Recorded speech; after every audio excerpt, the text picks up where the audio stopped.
Hi friends, welcome back to day 18 of 90 days intermittent fasting challenge. Friends, ಇವತ್ತು ನಮ್ಮ intermittent fasting ಚಾಲೆಂಜ್ನ 18ನೇ ದಿವಸ ಆಗಿದೆ friends. ಇವತ್ತು ಸೂಪರಾಗಿ ಆಯಿತು. ಡಯಟ್, ವರ್ಕೌಟ್ ಪ್ರತಿಯೊಂದು ಸೂಪರಾಗಿ ಆಯಿತು. ಫುಲ್ ಸ್ಯಾಟಿಸ್ಫ್ಯಾಕ್ಷನ್ ಇದೆ ನನಗೆ. ಇವತ್ತಿನ ಡೇ ಸೂಪರಾಗಿ ಹೋಯಿತು. ಬೆಳಗ್ಗೆ ಇವತ್ತು ಆಲ್ಮೋಸ್ಟ್ ನಾನು 40 ಮಿನಿಟ್ಸ್ ಅಷ್ಟು ವರ್ಕೌಟ್ ಮಾಡಿದೆ. ತುಂಬ ಖುಷಿಯಾಯಿತು. 30 ಮಿನಿಟ್ಸ್ವರೆಗೂ ನಾನು ಬಿಗಿನರ್ ಅಂದರೆ ಫುಲ್ ಬಾಡಿ ವರ್ಕೌಟ್ ಎಲ್ಲ ಮಾಡಿಕೊಂಡು ಅದಾದಮೇಲೆ 10 ಮಿನಿಟ್ಸು ಎಲ್ಲ ಥರದ್ದು ಮಾಡಿ ಜಸ್ಟ್ 5 ಮಿನಿಟ್ಸು ನಾನು ಬೆಲ್ಲಿ ಫ್ಯಾಟ್ ರಿಲೇಟೆಡ್ ಆಗಿರೋಂಥ ಎಕ್ಸಸೈಸ್ನ ಮಾಡಿಕೊಂಡೆ. ಮೇನ್ಲಿ ನನಗೆ ಫ್ಯಾಟ್ ಅನ್ನೋದೇನಿದೆ ಅಂದರೆ ಸೊಂಟದ ಸುತ್ತ ಸ್ವಲ್ಪ ಜಾಸ್ತಿ ಇದೆ. ನಂದು 2 ಸಿ ಸೆಕ್ಷನ್ನು. ನನಗೆ 2 ಮಕ್ಕಳು, 2 ಮಕ್ಕಳು. ಹಾಗಾಗಿ 2 ಸಿ ಸೆಕ್ಷನ್ನು. ಫಸ್ಟ್ ಡೆಲಿವರಿ ಆದಮೇಲೆ ನಾನು ಮತ್ತೆ ಆಲ್ಮೋಸ್ಟ್ 62 kg ಬಂದಿದ್ದೆ. ವೇಟ್ನ ಕಡಿಮೆ ಮಾಡಿಕೊಂಡಿದ್ದೆ ಫಸ್ಟ್ ಡೆಲಿವರಿ ಆದಮೇಲೆ. ಬಟ್ ಅದಾದಮೇಲೆ ನಾನು ಮತ್ತೆ ನನ್ನ ಫಸ್ಟ್ ಮಗ 1 ಇಯರ್ ಆಗುವಷ್ಟರಲ್ಲಿ ಮತ್ತೆ ಪ್ರೆಗ್ನೆನ್ಸಿ ಆದಾಗ ಮತ್ತು ವೇಟ್ ಗೇನ್ ಆಯಿತು. ವೇಟ್ ಗೇನ್ ಅಂದರೂ ಸೆಕೆಂಡ್ ಪ್ರೆಗ್ನೆನ್ಸಿಲಿ ಜಾಸ್ತಿ ವೇಟ್ ಗೇನ್ ಆಗಿರಲಿಲ್ಲ. ಬಟ್ ಫಸ್ಟಿಗಿಂತನೂ ಕಡಿಮೆ ಆಗಿತ್ತು ವೇಟ್ ಗೇನು. ಫಸ್ಟಲ್ಲಿ ಸ್ವಲ್ಪ ಜಾಸ್ತಿ ಆಗಿದ್ದೆ, ಆದರೂ ಕೂಡ ವೇಟ್ ಲಾಸ್ ಮಾಡ್ಕೊಂಡಿದ್ದೆ.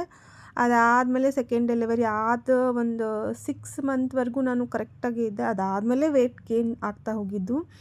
ಮೇನ್ಲಿ ಬಂದುಬಿಟ್ಟು ಸಿ ಸೆಕ್ಷನ್ ಅಂದರೆ ಗೊತ್ತೇ ಇರುತ್ತಲ್ಲ, ನಮಗೆ ಹೊಟ್ಟೆಗೆ ಬಟ್ಟೆ ಎಲ್ಲ ಕಟ್ಕೊಳಕ್ಕಾಗಲ್ಲ, ಆ ಥರದ್ದೇನು ಮಸಾಜ್ ಮಾಡ್ಕೊಳಕ್ಕಾಗಲ್ಲ. ಹಾಗಾಗಿ ಸ್ವಲ್ಪ ಹೊಟ್ಟೆ ಸುತ್ತ ಉಳ್ಕೊಂಡಿದೆ. ಹಾಗಾಗಿ ಅದನ್ನು ಸ್ವಲ್ಪ ಫ್ಯಾಟ್ ಲಾಸ್ ಮಾಡ್ಕೋಬೇಕು. ಅದಷ್ಟು ಮಾಡಿಕೊಂಡ್ರೆ ಸ್ವಲ್ಪ ಚೆನ್ನಾಗಿ ಕಾಣಿಸುತ್ತೆ. ನೋಡಿ ಎಷ್ಟು ಸ್ವೆಟ್ ಆಗಿದ್ದೀನಿ ಅಂದರೆ ಸಿಕ್ಕಾಪಟ್ಟೆ ಎಕ್ಸಸೈಸ್ ಮಾಡಿದೆ. ಆಲ್ಮೋಸ್ಟ್ ಹೆವಿ ವರ್ಕೌಟ್ಸ್ ಸ್ಟಾರ್ಟ್ ಮಾಡ್ಕೊಂಡಿದ್ದೀನಿ. ಸ್ಟಾರ್ಟಿಂಗಲ್ಲಿ ಸ್ವಲ್ಪ ಈಸಿ ಆಗಿರೋದನ್ನು ಮಾಡ್ತಾ ಸ್ವಲ್ಪ ಡಿಫಿಕಲ್ಟಿಗೆ ಹೋಗ್ತೀನಿ. ಸಡನ್ನಾಗಿ ಫಸ್ಟಿಗೆ ಹೋಗ್ತಾ ಇಲ್ಲ. ಸಿಕ್ಕಾಪಟ್ಟೆ ಸ್ವೆಟ್ ಆಗ್ತಾಯಿದೆ ನೋಡಿ. ಇದನ್ನೆಲ್ಲ ಮಾಡಿಕೊಂಡು ಮತ್ತು ಈವ್ನಿಂಗ್ ಕೂಡ ವಾಕು ಸೂಪರಾಗಿ ಮಾಡ್ಕೋತಾ ಇದ್ದೀನಿ ಗೈಸ್. ನಿಮ್ದು ಹೆಂಗೆಲ್ಲ ನಡೆದಿದೆ ಕಮೆಂಟಲ್ಲಿ ತಿಳಿಸಿ. ಇನ್ನು ಸ್ನಾನ ಮಾಡ್ಕೊಂಬಂದು ತಿಂಡಿ ಮಾಡಬೇಕು. ಇವತ್ತು ತಿಂಡಿಗೆ ದೋಸೆ ಹಿಟ್ಟಿತ್ತು. ಮನೆಯವ್ರಿಗೆಲ್ಲ ಅವಲಕ್ಕಿ ಮಾಡಿದ್ದೆ. ನನಗೆ ಏನು ಮಾಡ್ಕೋಬೇಕು ಅಂತ ಗೊತ್ತಾಗದೆ ಒಂದು ಸ್ವಲ್ಪ ಹಿಟ್ಟಿತ್ತು, ರಾಗಿ ಹಿಟ್ಟು ನಿನ್ನೆದು. ಅದನ್ನು ಸ್ವಲ್ಪ 2 ದೋಸೆ ಮಾಡಿಕೊಂಡೆ. ಸ್ವಲ್ಪ ಕಪ್ಪಾಗಿಬಿಡ್ತು ಆ ಕಡೆ ಈ ಕಡೆ ಕೆಲಸ ಮಾಡ್ತಾ. ಅದ್ರ ಜೊತೆಗೆ ಒಂದು ಶೇಂಗಾದ ಲಡ್ಡು, ಕಡಲೆ ಬೀಜದ ಲಡ್ಡು ತೊಗೊಂಡಿದ್ದೀನಿ. ಇವತ್ತು ಈ ಬ್ರೇಕ್ಫಾಸ್ಟನ್ನ ನಾನು ತೊಗೊಂಡಿದ್ದೀನಿ ಫ್ರೆಂಡ್ಸ್. ತುಂಬ ಖುಷಿ ಆಗ್ತಿದೆ. ಫ್ಯಾಟ್ ಲಾಸ್ ಆಗ್ತಿದೆ, ವೇಟ್ ಲಾಸ್ ಆಗ್ತಿದೆ. ಈ ಸಲ ಕೂಡ ನಂದು ವೇಟ್ ಲಾಸ್ ಆಲ್ರೆಡಿ ಚೆನ್ನಾಗಾಗಿದೆ ಗೈಸ್. ನಾನು ಯಾವಾಗ 22ನೇ ದಿವಸ ನಾನು ವೇಟ್ ರಿವ್ಯೂನ ಮಾಡ್ತೀನಲ್ಲ, ಅವತ್ತು ತೋರಿಸ್ತೀನಿ ಎಷ್ಟು ಕಡಿಮೆ ಆಗಿದೆ ಅಂಥೇಳಿ. ನೀವು ಜಸ್ಟ್ ಡಯಟ್ ಮಾಡೋಕ್ಕಿಂತನೂ ಅದ್ರ ಜೊತೆಗೆ ವರ್ಕೌಟ್ ಮಾಡಿದ್ರೆ ತುಂಬ ಚೆನ್ನಾಗಿ ರಿಸಲ್ಟ್ ಸಿಗುತ್ತೆ. ಮೇನ್ಲಿ ಬಂದ್ಬಿಟ್ಟು ವೇಟ್ ಲಾಸ್ ಆದರೆ ನಿಮ್ಗೆ ಗೊತ್ತಾಗೋದಿಲ್ಲ ಬಾಡಿಲಿ ಚೇಂಜಸ್ ಆಗಿರೋದು. ಅದು ಸುಮ್ಮನೆ ವೇಟ್ ಒಂದು ನಂಬರ್ ಥರ ತೋರಿಸುತ್ತಷ್ಟೇ. ಬಟ್ ನೀವು ವರ್ಕೌಟ್ ಏನಾದರೂ ಮಾಡಿದ್ರೆ ನಿಮ್ಗೆ ಫೀಲ್ ಆಗುತ್ತದು. ಆ್ಯಕ್ಟಿವ್ ಆಗಿರ್ತೀರ. ಮತ್ತು ಜೊತೆಗೆ ನಿಮ್ಮದು ಬಾಡಿಲಿ ಫ್ಯಾಟ್ ಲಾಸ್ ಆಗ್ತಾ ಇರೋದು ನಿಮ್ಗೆ 100% ಫೀಲ್ ಆಗುತ್ತೆ. ನನಗೂ ಅಷ್ಟೇ. ಕೆಲವಷ್ಟು ಡ್ರೆಸ್ ನಾನು ಮುಂಚೆ ಹಾಕ್ಕೊಂಡಿರೋದು, ಇವಾಗ ಹಾಕ್ಕೊಳ್ತಾ ಇರೋದು, ಆಮೇಲೆ ನನಗೆ ಫೀಲ್ ಆಗ್ತಾ ಇರೋದು ಬಾಡಿ ಲೈಟು ತುಂಬಾ ಖುಷಿ ಅನ್ನಿಸ್ತಾ ಇದೆ. ಸೂಪರಾಗಿ ಹೋಗ್ತಾ ಇದೆ. ಇಂಟರ್ಮಿಟೆಂಟ್ ಫಾಸ್ಟಿಂಗ್ನ ಬೆಸ್ಟ್ ಬೆನಿಫಿಟ್ ಅಂದರೆ ಇದೆ. ನಿಮಗೆ ಫ್ಯಾಟ್ ಲಾಸ್ ಅಂತೂ ಸೂಪರಾಗಿ ಆಗುತ್ತೆ. ಸ್ಪೆಷಲಿ ಏನಾಗುತ್ತೆ, ಹೆಂಗಸರಿಗೆ ಬಾಡಿ ಫ್ಯಾಟ್ ಜಾಸ್ತಿ ಆಗುತ್ತಲ್ಲ, ಅದಕ್ಕೆ ಇದು ಹೆಲ್ಪ್ ಮಾಡುತ್ತೆ ಫ್ರೆಂಡ್ಸ್. ಹಾಯ್ ಫ್ರೆಂಡ್ಸ್, ಏನು ಮಾಡ್ತಿದ್ದೀರಾ? ನಿಮ್ಮದು ತಿಂಡಿ ಎಲ್ಲ ಆಯಿತಾ? ನಮ್ಮದು ತಿಂಡಿ ಆಯಿತು. ಇವಾಗ ತಿಂಡಿ ಎಲ್ಲ ತಿಂದ್ಕೊಂಡು ಪೂಜೆ ಮುಗಿಸ್ಕೊಂಡು ಇವಾಗ ಟೈಮ್ ಆಲ್ಮೋಸ್ಟ್ ಬಂದುಬಿಟ್ಟು 12:30 ಆಗಿದೆ ಫ್ರೆಂಡ್ಸ್ ಟೈಮು. ಬಟ್ ಇನ್ನೂ ನನ್ನ ಕೂದಲು ಒಣಗಿಲ್ಲ. ಯಾಕೆ ಗೊತ್ತಾ? ಫುಲ್ಲು ವರ್ಕೌಟ್ ಮಾಡಿಬಿಟ್ಟೆ ಇವತ್ತು. ಅಂದರೆ ಸೆಕೆಂಡ್ ವೀಕ್ ನಂಗೆ ಚೆನ್ನಾಗಿ ವರ್ಕೌಟೇ ಮಾಡಿರೋಕ್ಕಾಗಿರಲಿಲ್ಲ. ಹಾಗಾಗಿ ಫುಲ್ ಜೋಶಲ್ಲಿ ವರ್ಕೌಟ್ ಮಾಡಿಬಿಟ್ಟಿದ್ದೀನಿ. ಎಷ್ಟು ಅಂದರೆ ಒಂದು 35 ಮಿನಿಟ್ಸ್ ಮಾಡಿದೆ. ಓಕೆನಾ? 35 ಮಿನಿಟ್ಸ್ ಅಂದರೆ 30 ಮಿನಿಟ್ಸು ಫುಲ್ ಬಾಡಿ ವರ್ಕೌಟ್, ಬಿಗಿನರ್ದು ಏನಿರುತ್ತಲ್ಲ ಫುಲ್ ಬಾಡಿ ವರ್ಕೌಟ್ ಮಾಡಿದೆ. ಇನ್ನೊಂದು 5 ಮಿನಿಟ್ಸ್ ಬಂದುಬಿಟ್ಟು ಸ್ವಲ್ಪ ಬೆಲ್ಲಿ ಫ್ಯಾಟ್ ಎಕ್ಸಸೈಸ್ನ ಮಾಡಿದೆ. ಓಕೆ, ಗೊತ್ತಿರ್ಬೋದು ಸೆಕೆಂಡ್ ವೀಕ್ ಸ್ವಲ್ಪ ತುಂಬ ಕಷ್ಟ ಆಯಿತು. ಮಕ್ಕಳಿಗೆ ಹುಷಾರಿರಲಿಲ್ಲ, ಆಮೇಲೆ ನನಗೂ ಹುಷಾರಿರಲಿಲ್ಲ.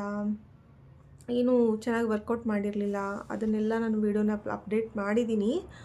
ವಿಡಿಯೋ ಚೆಕ್ ಮಾಡಿ ಗೊತ್ತಾಗುತ್ತೆ, ಓಕೆನಾ. ಬಟ್ ಇನ್ 3rd ವೀಕ್ ಎಲ್ಲ ಮುಗೀತು. ನನಗೂ ನಾನಿವಾಗ ಹುಷಾರಾಗಿದ್ದೀನಿ, ನಂದು ರಿಕವರ್ ಆಗಿದೆ. ಆಮೇಲೆ ಮಕ್ಕಳು ಹುಷಾರಾಗಿದ್ದಾರೆ. ಅಂದರೆ ದೊಡ್ಡವನಿಗೆ ಹುಷಾರಿಲ್ಲ, ಅವನು ಹುಷಾರಾದ. ನಿನ್ನೆ ನೋಡಿದ್ರೆ ಚಿಕ್ಕವನಿಗೆ ಹುಷಾರು ತಪ್ಪಿತ್ತು. ಅವನು ನೈಟೆಲ್ಲ ನಿದ್ದೆ ಮಾಡಿರಲಿಲ್ಲ, ಓಕೆನಾ. ಅವನು ಮಾಡಿಲ್ಲ ಅಂತ ನನಗೆ ನಿದ್ದೆ ಇಲ್ಲ. ಆಮೇಲೆ ಸ್ಕೂಲ್ಗೆ ಇರಲಿ ಮನೇಲಿದ್ದರೆ ಸುಮ್ಮನೆ ಟಿ ವಿ ನೋಡ್ತಾ ಕೂತ್ಕೊಂಡಿರ್ತಾನೆ ಅಂಥೇಳಿ ಸ್ಕೂಲ್ಗೂ ಕಳಿಸ್ದೆ. ಕಳಿಸಿದ್ರೆ ಸ್ಕೂಲ್ಗೆ ಹೋದ ತಕ್ಷಣವೇ ವಾಮಿಟ್ ಮಾಡ್ಕೊಂಡ್ಬಿಟ್ಟಿದ್ದಾನಂತೆ. ಅವ್ನು ಬೆಳಗ್ಗೆ ಹೇಳ್ತಾ ಇದ್ದ, ನನಗೆ ವಾಮಿಟ್ ಬರ್ತಾಯಿದೆ ಮಮ್ಮಿ ಅಂಥೇಳಿ. ನಾನೇನಂದರೆ ಇಲ್ಲ, ಸ್ವಲ್ಪ ತಲೆನೋವಿತ್ತು ಅವನಿಗೆ ನೈಟ್. ಸ್ವಲ್ಪ ಊಟ ಎಲ್ಲ ಮಾಡ್ಕೊಂಬಿಟ್ರೆ ಕಡಿಮೆ ಆಗಿಬಿಡುತ್ತೆ. ಮನೇಲಿದ್ದರೆ ಸುಮ್ಮನೆ ಟಿ ವಿ ನೋಡ್ತಾನೆ ಗೈಸ್, ಅದಕ್ಕೆ ಅಂತಲೇ ಕಳಿಸ್ಬಿಟ್ಟೆ. ಬಟ್ ಅನ್ಫಾರ್ಚುನೇಟ್ಲಿ ಮತ್ತೆ ಹೋಗಿ ನನ್ನ ಹಸ್ಬೆಂಡು ಕರ್ಕೊಂಡು ಬಂದರು.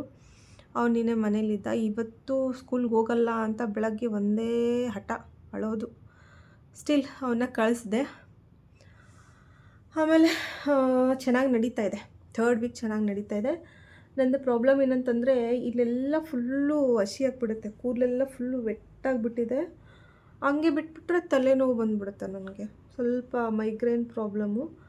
ಹಂಗೆ ಕೂದಲು ಹಸಿಯಾಗಿ ಹಂಗೆ ಉಳಿಸ್ಕೊಂಡ್ಬಿಟ್ರೆ ಅದು ಆಮೇಲೆ ಹೆಡೇಕ್ ಬಂದುಬಿಡುತ್ತೆ. ಹಾಗಾಗಿ ಸ್ವಲ್ಪ ಇನ್ನೂ ಅಂದರೆ ನಂದು ಎಕ್ಸಸೈಸ್ ಎಲ್ಲ ಮುಗಿಸ್ಕೊಂಡು ತಿಂಡಿ ತಿನ್ನೋಕ್ಕೆ 10:30 ನಿಯರ್ 11 ಗಂಟೆನೇ ಆಗಿಬಿಡುತ್ತೆ. ನನಗಂತ ಏನಾದರೂ ಸ್ಪೆಷಲ್ ಮಾಡ್ಕೊಂಡ್ರಂತೂ 10:30 ಮೇಲೇ ಆಗಿಬಿಡುತ್ತೆ. ಎಲ್ಲಾರ್ಗಿ ಮಾಡಿರೋದನ್ನೇ ನಾನು ತಿಂತಾಯಿದ್ರೆ ಓಕೆ, ಒಂದು 10 ಗಂಟೆಗೆಲ್ಲ ಮಾಡ್ಕೋಬೋದು. ಓಕೆ, ಅದಾದ ಮೇಲೆ ಸ್ನಾನ ಮಾಡ್ಕೊಂಡು ಬಂದು ತಿಂಡಿ ತಿಂತೀನಿ. ಇಲ್ಲಾಂದರೆ ಕಂಫರ್ಟ್ ಆಗೋದಿಲ್ಲ, ಇದೆಲ್ಲ ಸ್ವೆಟ್ಟಿಂಗ್ ಆಗಿಬಿಟ್ಟಿರುತ್ತೆ ಫುಲ್ಲು. ಚೆನ್ನಾಗಿ ವರ್ಕೌಟ್ ಮಾಡೋಣ ಈ ಸಲ ಅಂತಲ್ಲ, ಕಂಟಿನ್ಯೂಸ್ ಆಗಿ ಮಾಡೋಣ ಅಂತಲೇ ಒಂದು ಹೋಪ್ ಇಟ್ಕೊಂಡೇ ಸ್ಟಾರ್ಟ್ ಮಾಡಿದ್ದೀನಿ. ಬಟ್ ಏನಾಗ್ಬಿಡುತ್ತೆ ಅಂದರೆ ಈ ಥರ ಹುಷಾರಿಲ್ಲದೆ ಇರೋದು. ಸ್ಪೆಷಲಿ ಮಕ್ಳಿಗೆ ಹುಷಾರಿಲ್ಲ ಅಂದರೆ ಏನು ಮಾಡೋಕ್ಕಾಗಲ್ಲ ಗೈಸ್, ಅಲ್ವಾ. ರೆಸಿಪೀಸ್ ಆದಷ್ಟು ಬೇಗ ಶೇರ್ ಮಾಡ್ತೀನಿ, ಒಳ್ಳೆ ರೆಸಿಪಿಗಳನ್ನ ಶೇರ್ ಮಾಡ್ತೀನಿ. ಚಾನಲ್ನ ಸಬ್ಸ್ಕ್ರೈಬ್ ಮಾಡ್ಕೊಳ್ಳೋದನ್ನು ಮಾತ್ರ ಮರಿಬೇಡಿ, ಓಕೆ. ಸ್ವಲ್ಪ ಇವಾಗ ಎಲ್ಲನೂ ಕಮ್ ಬ್ಯಾಕ್ ಮಾಡ್ತಾಯಿದ್ದೀನಲ್ಲ, ಓಕೆ. ಸೂಪರಾಗಿರೋಂಥ ರೆಸಿಪಿಗಳನ್ನ ಶೇರ್ ಮಾಡ್ತೀನಿ. ಅದರ ಜೊತೆಗೆ ಏನು ಅಪ್ಡೇಟ್ ಅಂತಂದರೆ ನನಗೆ ಫಟ್ ಲಾಸ್ ಚೆನ್ನಾಗಿ ಆಗ್ತಾಯಿದೆ ಗೊತ್ತಾ ಗೈಸ್. ಇದೆಲ್ಲ ಫುಲ್ಲು ಡ್ರೆಸ್ಸಸ್ ಎಲ್ಲ ನನಗೆ ಲೂಸ್ ಆಗ್ತಾಯಿದೆ. ಐ ಆಮ್ ಹ್ಯಾಪಿ, ಆಯಿತಾ. ಇದೆಲ್ಲನೂ ಕಂಪ್ಲೀಟಾಗಿ ಲೂಸ್ ಆಗ್ತಾಯಿದ್ದಾವೆ. ಅದೊಂಥರ ಖುಷಿ ಫಟ್ ಲಾಸ್ ಆಗ್ತಾ ಇರೋದಕ್ಕೆ. ವೆಟ್ ಲಾಸು ಆಗಬೇಕು, ಬಟ್ ನನಗೆ ಮೇನ್ ಫಟ್ ಲಾಸ್ ಆಗಬೇಕು. ಬಾಡಿ ಶೇಪ್ ಚೆನ್ನಾಗಿ ಫಟ್ ಲಾಸ್ ಆದರೆ ಶೇಪ್ ಚೆನ್ನಾಗಿ ಕಾಣಿಸುತ್ತೆ. ಸಮ್ವಾಟ್ ನೀವು ಯಾವುದೇ ಡ್ರೆಸ್ ಹಾಕ್ಕೊಂಡ್ರೂ ಚೆನ್ನಾಗಿ ಕಾಣಿಸುತ್ತೆ ಅಲ್ಲ, ಹಂಗೆ. ಇನ್ನು ಏನೇ ಇಲ್ಲ, ಮಕ್ಕಳು ಸ್ಕೂಲ್ಗೆ ಹೋಗಿದ್ದಾರೆ, ಹಸ್ಬೆಂಡ್ ಆಫೀಸ್ಗೆ. ನಾನಿವಾಗ ಸ್ವಲ್ಪ ರೆಸ್ಟ್, ಒಂದು ನ್ಯಾಪ್ ತೊಗೊಂಡು ಎದ್ದೇಳಬೇಕು. ಯಾಕಂದರೆ ಬೇಗ ಎದ್ದಿರ್ತೀನಿ, ಬೆಳಗ್ಗೆ 5:30ಗೆಲ್ಲ ಎದ್ಬಿಡ್ತೀನಿ. ನೈಟ್ ಅಂತೂ ನಿದ್ದೆನೇ ಆಗ್ತಾಯಿಲ್ಲ ಗೈಸ್, ಯಾಕೆ ಗೊತ್ತಿಲ್ಲ. ಇನ್ನೇನು ಸಮ್ಮರ್ ಬರ್ತಾಯಿದ್ದೀನೋ ಅಥವಾ ಏನಕ್ಕೋ, ಅಥವಾ ಚೆನ್ನಾಗಿ ಊಟ ಮಾಡ್ತಾ ಇಲ್ವೋ, ಬೇಗ ನಿದ್ದೆನೇ ಬರೋದಿಲ್ಲ. ಮುಂಚೆ ಮಲಗಿಬಿಟ್ರೆ ನಿದ್ದೆ ಬಂದುಬಿಡ್ತಾಯಿತ್ತು. ಇವಾಗ ಹೋಗಿ 10:30ಗೆ ಮಲ್ಕೊಂಡ್ರೆ 11:30 ಮೇಲೆ ನಿದ್ದೆ ಬರುತ್ತೆ. ಈಗ ನಡೀತಾ ಇದೆ. ಆಮೇಲೆ ವಾಕಿಂಗ್ ಕೂಡ ಸ್ಟಾರ್ಟ್ ಮಾಡ್ಕೊಂಡಿದ್ದೀನಿ. ಇನ್ನು ನನ್ನದು ವಾಕಿಂಗ್ ತುಂಬ ಮಾಡಬೇಕು ಅಂತ ಪ್ಲ್ಯಾನ್ಸ್ ಎಲ್ಲ ಇದ್ದಾವೆ.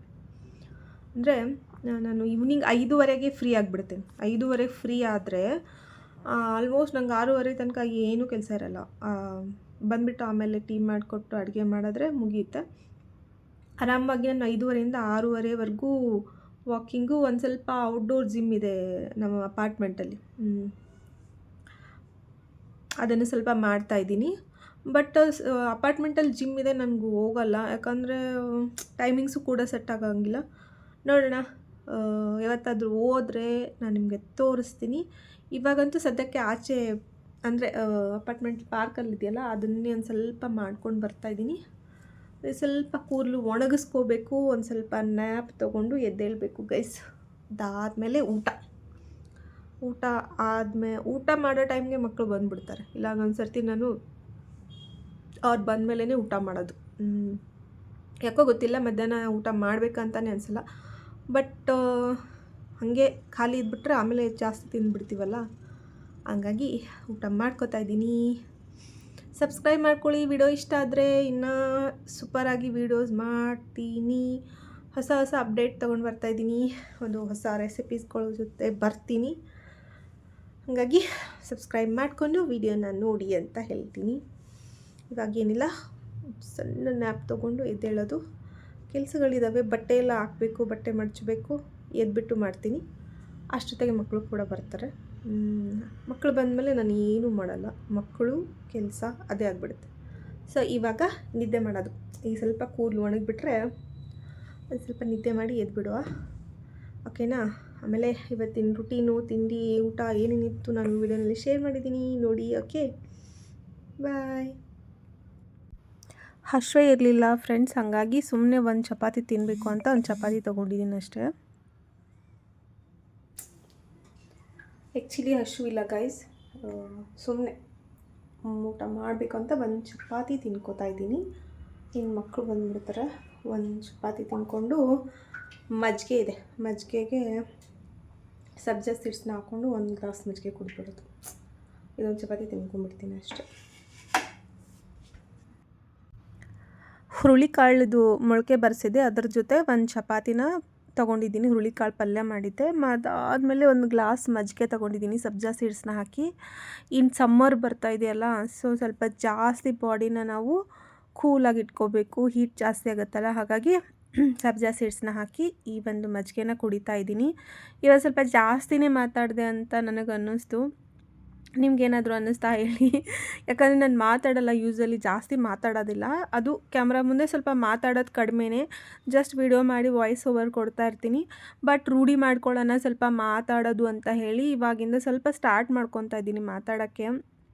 ಅಷ್ಟು ಸರಿಯಾಗಿ ಮಾತಾಡೋಕ್ಕೆ ಬರೋಲ್ಲ. ಸ್ವಲ್ಪ ನಾನು ಯೋಚನೆ ಮಾಡ್ತಾ ಕೂತ್ಕೊಂಡ್ಬಿಡ್ತೀನಿ, ಏನಾದರೂ ತಪ್ಪು ಮಾತಾಡ್ಬಿಡ್ತೀನ ಅಂಥೇಳಿ. ಹಾಗಾಗಿ ಸ್ವಲ್ಪ ಜಾಸ್ತಿ ಮಾತಾಡಿದೆ ಅನ್ನಿಸ್ತು. ಇನ್ನು ಈವ್ನಿಂಗು ವಾಕ್ ಹೋಗಿದ್ದೀನಿ ಗೈಸ್. ನಮ್ಮದು ಅಪಾರ್ಟ್ಮೆಂಟ್ ಫುಲ್ ದೊಡ್ಡದಿದೆ. ಅಷ್ಟು ರೌಂಡ್ ಅಂದರೆ ಆಲ್ಮೋಸ್ಟ್ ಒಂದು 5 ಕಿಲೋಮೀಟರ್ ಆಗುತ್ತೆ ಅನಿಸುತ್ತೆ. ಒಂದು 4 ರೌಂಡ್ ಹಾಕಿದ್ರೆ ಒಂದು 5 ಕಿಲೋಮೀಟರ್, ಅಷ್ಟು ದೊಡ್ಡದಾಗಿದೆ ನಮ್ಮದು ಅಪಾರ್ಟ್ಮೆಂಟು. ಫುಲ್ಲು ಸುತ್ತ ಒಂದು 3 ರೌಂಡ್ ಹಾಕಿದೆ ಇವತ್ತು.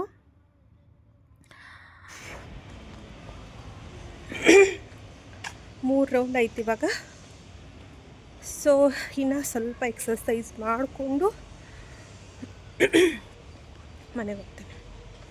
ಔಟ್ಡೋರ್ ಜಿಮ್ಮಲ್ಲಿ ಒಂದು ಸ್ವಲ್ಪ ಎಕ್ಸಸೈಸ್ ಎಲ್ಲ ಮಾಡ್ಕೊಳ್ಳುವ. ತುಂಬ ದೊಡ್ಡದಾಗುತ್ತೆ ಇದು, ಓಕೆನಾ? ಸೊ ಫುಲ್ ದೊಡ್ಡ ರೌಂಡ್ ಆಗ್ತಾಯಿದ್ದೀನಿ. ಇದು ಬಂದುಬಿಟ್ಟು ಔಟ್ಡೋರ್ ಜಿಮ್ಮು. ಅಲ್ಲಿ ಮೇಲ್ಗಡೆ ಇಂಡೋರ್ ಜಿಮ್ ಕೂಡ ಇದೆ ಫ್ರೆಂಡ್ಸ್.